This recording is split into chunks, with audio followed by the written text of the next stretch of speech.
A very good morning to one and all. Today we are going to see the topic regulation of respiration.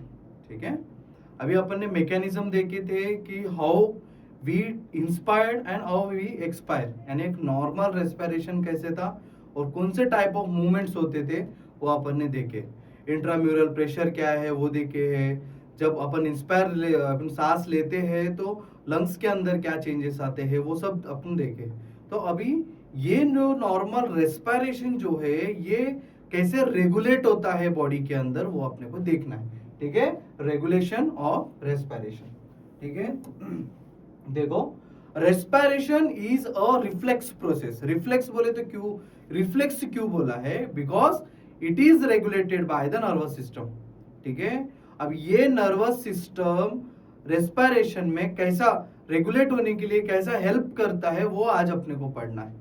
ठीक है, respiration is a reflex process but it can be controlled voluntarily for a short period of time about 40 seconds. ठीक है, reflex process है, nervous system उसको control कर रहा है, means ये क्या हो गया, इनवॉलंटरी प्रोसेस हो गया. बट अपने हाथ में है, एक 40 सेकेंड्स तक वी कैन सांस को रोक के रख सकते हैं. That is a normal voluntary process. ठीक है, वो अपने हाथ में है, we can control that process for 40 seconds, इसलिए उसको क्या बोले है, वॉलंटरी बोले. ठीक है, हाउएवर बाय प्रैक्टिस ब्रीथिंग अगर प्रैक्टिस करेंगे तो ये 40 सेकेंड से भी ज्यादा अपन सांस को रोक के रख सकते हैं. ठीक, normally a quite regular breathing occurs because of two regulatory mechanism. ऐसे दो मैकेनिज्म से जिसके वजह से रेस्पिरेशन रेगुलेट होता है. सबसे पहले आता है नर्वस और neural mechanism and secondary is chemical mechanism. अब ये नर्वस मैकेनिज्म कैसा होता है वो अपने को देखना है. Nervous mechanism is controlled by 3. Now सबसे पहले देखो respiratory centres, afferent nerves and efferent nerves.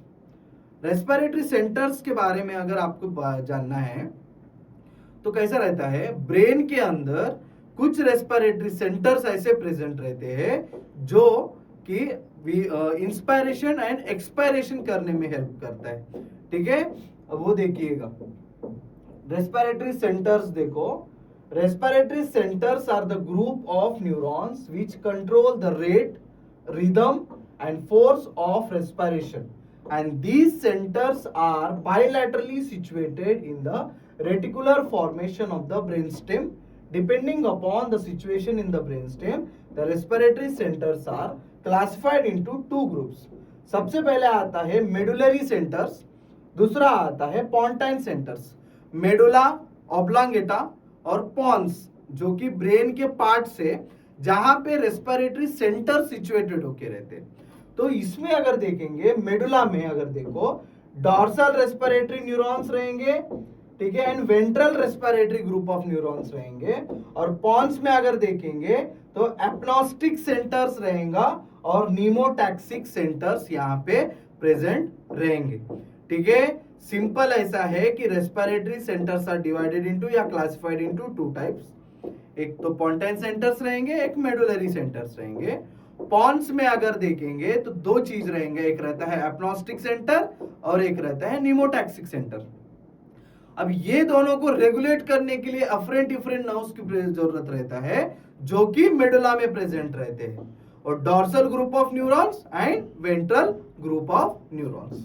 ठीक है, उसके बाद देखो यहाँ पे आपको पिक्चर क्लियर दिखेगा आपको. देखो ये जो एरिया है ये पॉन्स है. पॉन्स के अंदर देखो ब्लू कलर के दिख रहे हैं, इसको एप्नॉस्टिक सेंटर्स बोलेंगे. ठीक है, जो रेड कलर के दिख रहे हैं वो न्यूमोटैक्सिक सेंटर्स है. ठीक, उसके बाद अगर मेडुला के अंदर देखेंगे तो डॉर्सल ग्रुप ऑफ न्यूरॉन्स है and ventral group of neurons है जो कि अपने ये न्यूमोटैक्सिक एंड एप्नॉस्टिक सेंटर्स को सप्लाई करते. ठीक है, समझ में आ गया आप लोगों को. अभी पोंटाइन सेंटर्स के बारे में देखो, उसमें सेंटर्स क्या है, उनके फंक्शंस क्या है.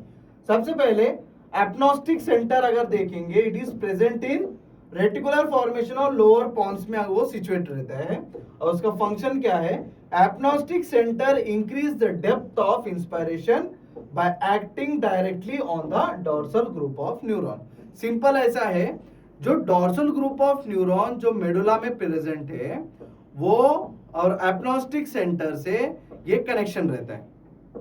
Due to stimulation of these both there is increased depth of inspiration. Inspire अपन जब सांस लेते हैं तो ये दोनों सेंटर्स काम करते हैं, यानी dorsal group of neurons apneustic centre को सप्लाई करता है या उसको स्टिमुलेट करने के वजह से there is a depth of inspiration. सांस लेने, अभी यहाँ पे क्या हो रहा है, सिर्फ सांस ले रहे हैं, तो उसके लिए कौन से ग्रुप्स काम कर रहे हैं, apneustic centre and dorsal group of neurons. Pneumotaxic centre के बारे में अगर बात करेंगे, वो डॉर्सल लैटरल पार्ट में अगर प्रेजेंट रहता है, और इसके अगर फंक्शंस देखेंगे तो देखो, primary functions of pneumotaxic centre is to control the medullary respiratory centres, particularly the dorsal group of neurons, ठीक है। It act through apneustic centres. अभी सबसे पहले नीमोटैक्सिक सेंटर्स जो है वो क्या करेगा, ये डॉर्सल ग्रुप ऑफ न्यूरॉन्स को ये कंट्रोल करेगा थ्रू एपनॉस्टिक सेंटर्स, ठीक है।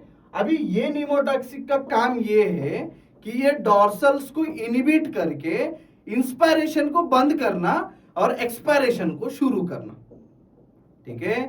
अभी आपने देखे है कि डॉर्सल ग्रुप क्या कर रहे थे, डेप्थ ऑफ इंस्पायरेशन को कर रहे थे। अभी डेप्थ ऑफ इंस्पायरेशन को, अभी इंस्पायरेशन होने के बाद एक्सपायरेशन भी चालू होना पड़ेगा ना, तो उसके लिए क्या करता है ये नीमोटैक्सिक सेंटर, क्या करेगा, ये जो apneustic centre and dorsal group of neurons को क्या करेंगे, इनिबिट करेंगे। जैसे ही इनिबिट करेंगे तो इंस्पायरेशन खत्म हो जाएगा और एक्सपायरेशन चालू हो जाएंगे, ठीक है। देखो, दस the pneumotaxic centre pneumotactic center inhibit the apnostic center so that the dorsal group of neurons are inhibited। अब ये inhibit होने की वजह से because of this inspiration stops and expiration starts। Thus pneumotactic center influences the switching between inspiration and expiration।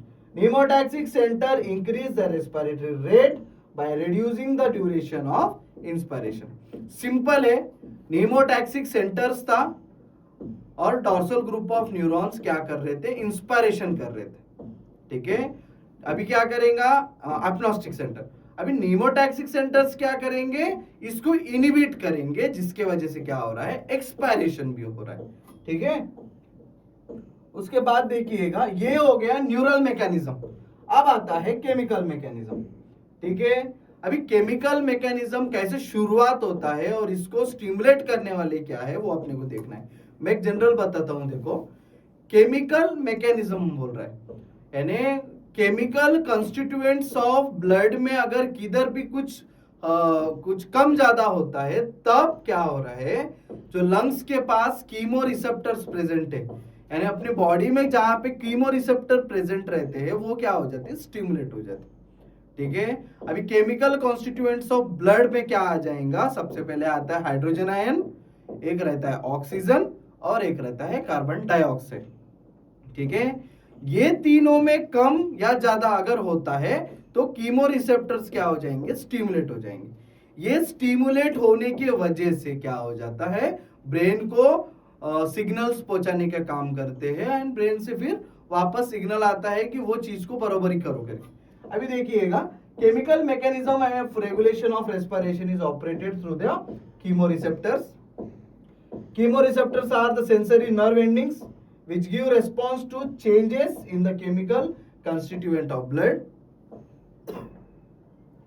अभी chemical constituent बोले तो क्या हो रहा है, केमिकल कॉन्स्टिट्यूएंट ऑफ ब्लड बोले तो hypoxia, hypercapnia and increased hydrogen ion concentration.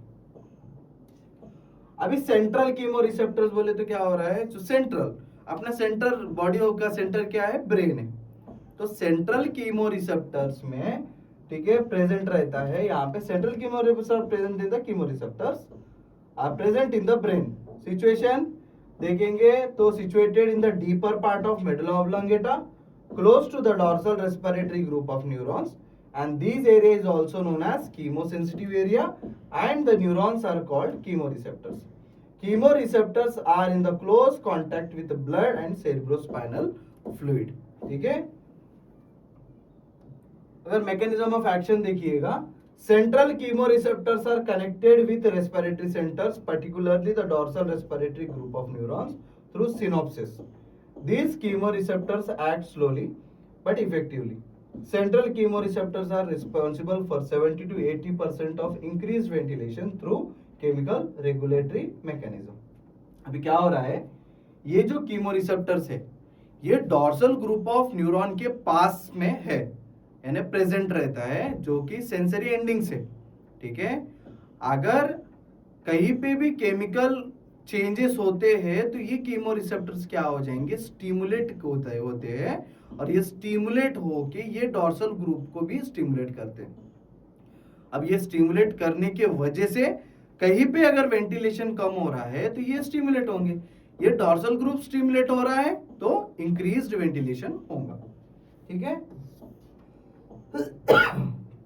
The main stimulant for central chemoreceptor is increased hydrogen ion in concentration. However, if hydrogen ion concentration increases in the blood, it cannot stimulate the central chemoreceptor because the hydrogen ion from the blood cannot cross the blood-brain barrier and the blood-cerebrospinal barrier. कैसा हो रहा है देखो, chemical constituent of blood में hydrogen ion अगर increase हो रहा है तो ये डायरेक्टली नहीं क्या ब्रेन को इफेक्ट नहीं करेगा, सेंटर्स को स्टिमुलेट नहीं करेगा, बट ये करना चाहिए, ठीक है। क्योंकि ब्लड में अगर हाइड्रोजन आयन अगर बढ़ रहा है तो ब्लड के, अभी ये normal hydrogen ion blood brain barriers बोले तो क्या होते हैं, ये ब्रेन के अंदर एंटर नहीं कर पाता है डायरेक्टली, ठीक है। तो फिर एंटर ही नहीं करेगा तो सिग्नल्स कैसे पहुंचाएंगे बॉडी में, कीमोरिसेप्टर स्टिमुलेट कैसे होंगे, नहीं हो पाएंगे, ठीक है, ठीक है। ऑन द अदर हैंड अभी कार्बन डाइऑक्साइड क्या हो रहा है, इंक्रीज इन द ब्लड। अगर जब बॉडी के अंदर कार्बन डाइऑक्साइड इंक्रीज हो जाता है, it can easily crosses the blood brain barrier and blood cerebrospinal fluid barrier and enters the interstitial fluid of brain और द सेरेब्रोस्पाइनल फ्लूइड। अभी CO2, अभी कार्बन डाइऑक्साइड क्या हो गया, ब्लड ब्रेन बैरियर के थ्रू ब्लड के अपना brain के अंदर चले गया।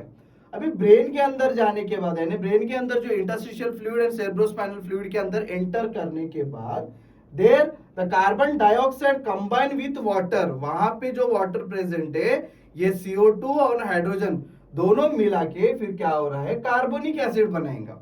अब ये carbonic acid is unstable, it immediately dissociates into hydrogen ion and bicarbonate ion. अभी हाइड्रोजन आयन बाइकार्बोनेट आयन में बनने के बाद अब यहाँ के जो हाइड्रोजन आयन्स यहाँ क्या हो जाएंगे, वो इंक्रीज हो रहे, या CO2 भी इंक्रीज हो रहा है, हाइड्रोजन आयन भी इंक्रीज हो रहा है। अब ये हाइड्रोजन आयन क्या करेगा, कीमोरिसेप्टर्स को स्टिमुलेट करेगा, सेंट्रल कीमोरिसेप्टर्स को स्टिमुलेट करेगा, ठीक है। Then hydrogen ion stimulate the central chemoreceptors and from these chemoreceptor the excitatory impulses are sent to the dorsal respiratory group of neuron resulting in increased ventilation. अब increased ventilation बोले तो क्या हो रहा है, increased rate and force of breathing. Because of this excess carbon dioxide is washed out and respiration is brought back to the normal. समझ में आ गया आप लोगों को, सिंपल है। 3 चीज में कीमोरिसेप्टर स्टिमुलेट हो रहे हैं, और स्पेशली सेंट्रल कीमोरिसेप्टर जो कि अपने बॉडी अपने ब्रेन में प्रेजेंट है, ठीक है, स्पेशली इन द ब्रेन में, तो उसको स्टिमुलेट करने के लिए hydrogen ion and carbon dioxide चाहिए।